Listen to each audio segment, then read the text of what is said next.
Namandas, namandas, namandas, namandas, namandas, namandas, namandas.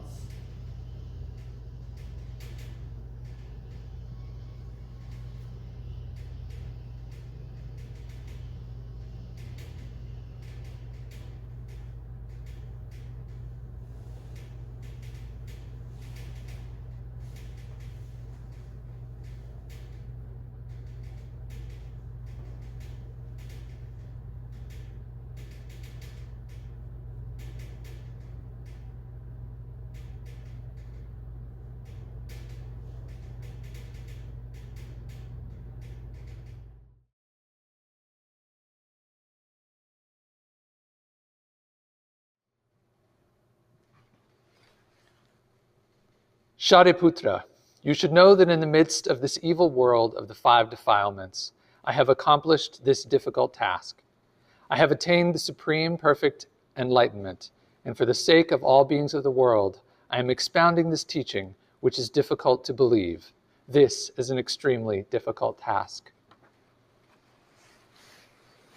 Namo Amida Buddha, Namo Amida Buddha, Namo Amida Buddha, Namandas, Namandas, Namandas, Namandas. Hello. The passage that I just read for you is from the end part of the Amida Sutra, the smaller of the two Sukhavativyuha Sutras, which is one of the three Pure Land Sutras, which are the key texts for our tradition. So the passage that I just read actually comes only a little bit after the passage that Sensei used in his Dharma talk last week, and it comes near the very end of this scripture.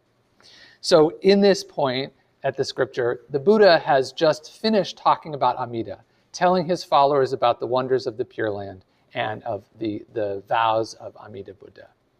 And so I'll be focusing today in my talk on one section, and that quote goes, "In the midst of this evil world of the five defilements." All right, so first of all, let's talk about evil. In Buddhism, we don't have a sense of evil in the way that you find in some other traditions. We don't believe in a pure or really existing evil.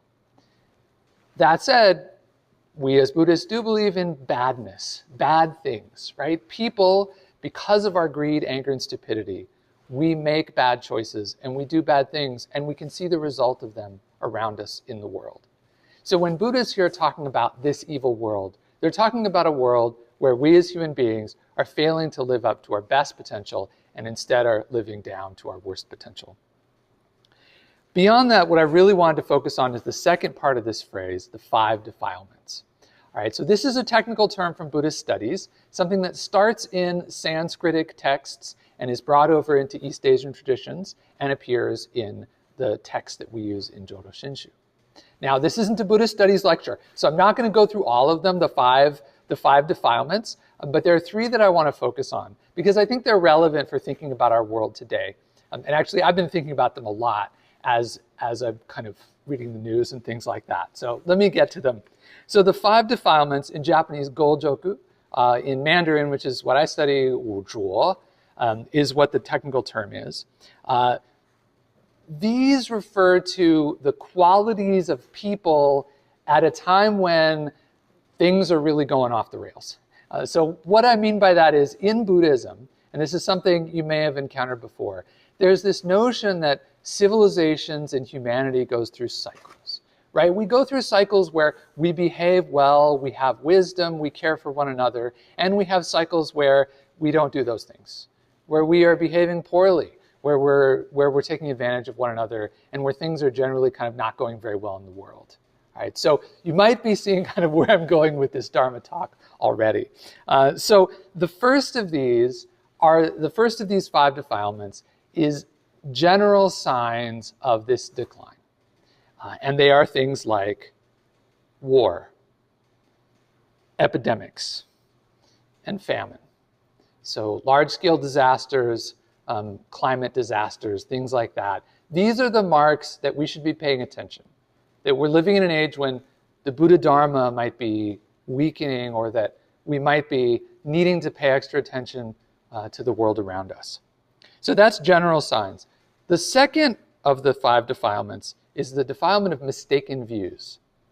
So this is, right, having false views about what's actually going on, holding tightly to your opinions that don't actually reflect what's really happening in your neighborhood, in your country, or in the world.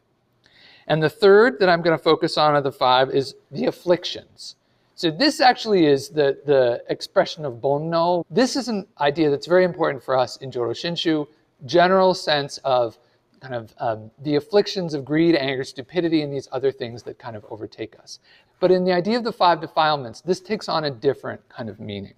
So the 5 defilements is an idea that comes out of Buddhism over concerns that we are living in a world that is somehow getting worse.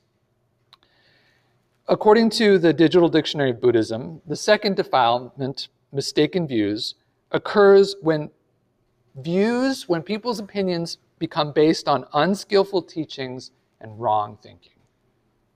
So in the age of misinformation that we're living in, this is something I think about, right? Like, where are we getting our information from? Are we holding tight to information that's not true, that might be false? And the third one is one that really strikes me.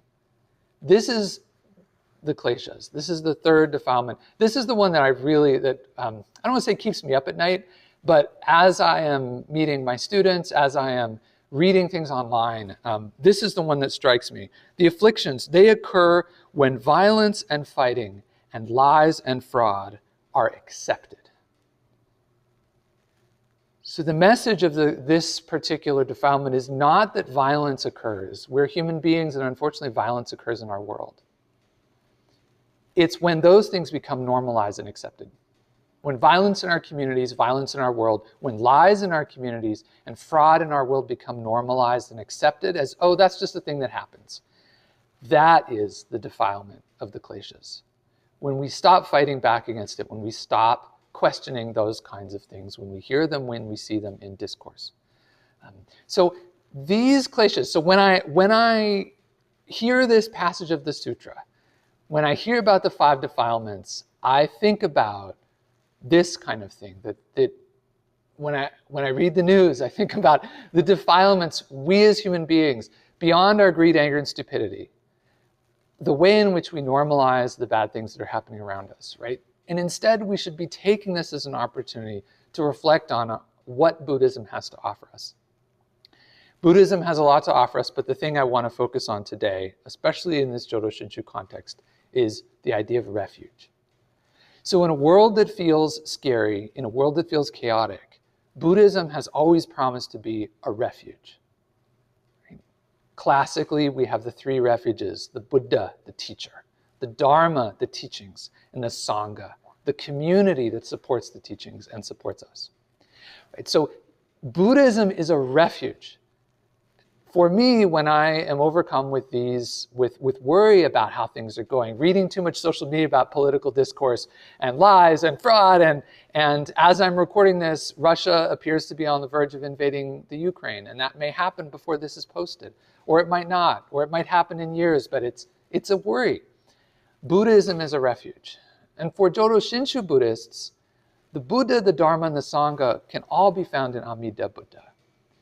Amida Buddha is the Buddha who represents liberation, who is the source of liberation. Amida Buddha is also the Dharma, the teachings.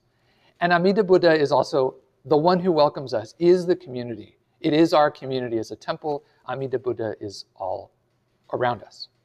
So as we consider, if we have those moments where we think, God, this world is really going off the rails, I would invite all of you to return to the refuge, to consider the refuge we have in Buddhism, in the Buddha, in Jodo Shinshu teachings. Shariputra, you should know that in the midst of this evil world of the 5 defilements, I have accomplished this difficult task. I have attained the supreme perfect enlightenment, and for the sake of all beings of the world, I am expounding this teaching, which is difficult to believe. This is an extremely difficult task. Namo Amida Buddha. Namo Amida Buddha. Namo Amida Buddha.